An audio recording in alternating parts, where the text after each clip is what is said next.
លោកម្ចាស់វាងគឺជាអនុរដ្ឋមន្ត្រីក្រសួងយុទ្ធភ័ពការស៊ើបអង្កេតរោគប្រភពអាវុធប៉ុណ្ណឹងប្រហែលជាមិនពិបាកទេនេះហើយជាសំណាងរបស់ពួកយើងសំណាងល្អមកដល់ហើយជូនពរឲ្យសំណាងល្អមកដល់ណាតួឯកមានរស្មីជាពន្លឺពេញភពផែនដីហ្មងខ្ញុំទីថាថ្ងៃស្អែករទីយៀតច្បាស់ជាចាត់វិធានការហើយទ្រង់ប្រហែលជានឹងចុះដៃដោយផ្ទាល់តែម្ដងការបញ្ចេញពាក្យចាមអារាមបានបរាជ័យហើយជំហានបន្ទាប់ទ្រង់ច្បាស់ជាលេងមែនទែនហើយអញ្ចឹងខ្ញុំភ្នាល់ថាទ្រង់នឹងសាកល្បងមើលសិនដូចជាការសូកប៉ាន់ឬក៏គំរាមកំហែងជាដើមចុះឯងចង់ភ្នាល់ដាក់អីគេស៊ុបហត់ផុតមួយពេលអីមិនត្រូវទេយុគសម័យនេះអត់មានហត់ផុតញ៉ាំទេអញ្ចឹងយកជៀមអាំងទាំងមូលហ្មងទៅយកពងយេ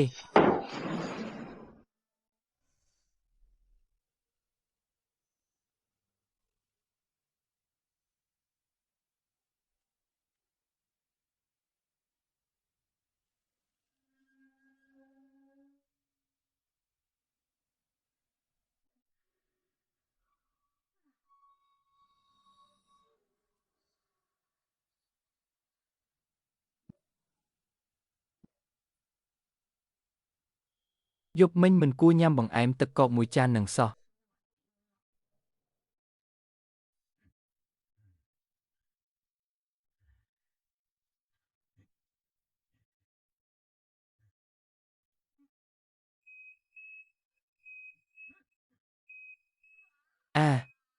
អ្នកណាគេនឹងយប់ប្រលប់ហើយឈួតមែន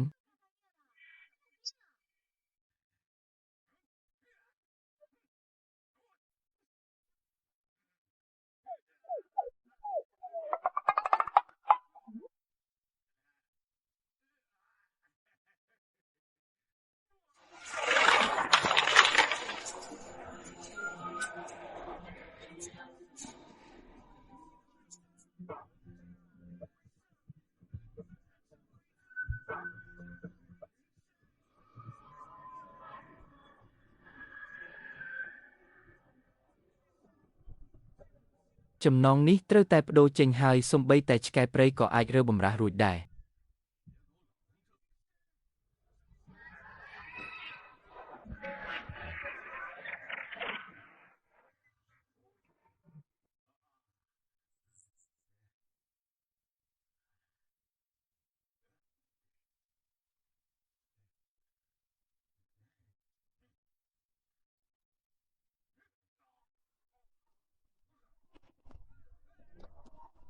ដាក់អញចុះ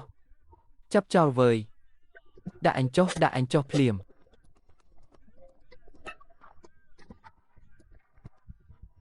និយាយមកតើអ្នកណាជាអ្នកបញ្ជូនឯងមកចង់សម្លាប់ក៏សម្លាប់ទៅកុំនិយាយច្រើនពេកគ្មានសញ្ញាសម្គាល់ទេហើយអាវុធក៏ធម្មតាដែរប៉ុន្តែមើលតាមរាងរើនឹងក្បាច់គុណគេច្បាស់ជាអ្នកហាត់គុណហើយគេមានរបួសនៅផ្នែកខាងក្រោមថ្ងៃនេះខ្ញុំក៏ចៃដន្យឲ្យវីចំចុះមិនបានជាឯងដឹងថាគេមានរបួសនៅផ្នែកខាងក្រោមខ្ញុំដូចជាទីត្រូវហើយតើចាត់ទុកថាអញសើចចុះចង់សម្លាប់ក៏ប្រញាប់សម្លាប់ទៅយកវាទៅឃុំនៅរោងអុសសិនទៅថ្ងៃស្អែកចាំបញ្ជូនទៅសាលាដំបង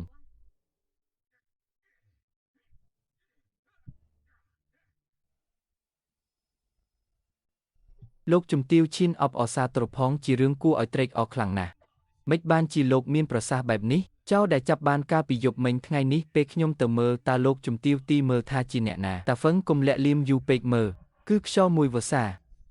ជាចៅប្រៃដ៏ល្បីដែលក្រសួងយុទ្ធភ័ពតាមចាប់ខ្លួនអស់រយៈពេល3ឆ្នាំមកហើយណាជននេះធ្លាប់ប្លន់រីកទ្រព្យនិងសម្លាប់ទាហានអស់ជាង10នាក់ទៀតផងគ្រាន់តែប្រាក់រង្វាន់ក៏មានដល់ទៅ500ដំឡឹងដែរណាល្អណាស់ព្រឹកស្អែកពេលចូលគាល់ខ្ញុំនឹងទូលថ្វាយព្រះចៅអធិរាជដើម្បីសុំរង្វាន់ព្រះរាជទានសម្រាប់អ្នកនាងទាំងពីរអូយនេះដោយសារតែអង្គរៈក្នុងភូមិគ្រឹះពូកែទេតើខ្ញុំគ្រាន់តែចៃដន្យឲ្យប៉ុណ្ណោះ500ដំឡឹងមិនទាន់គ្រប់ទិញផ្ទះតូចមួយនៅរាជធានីផង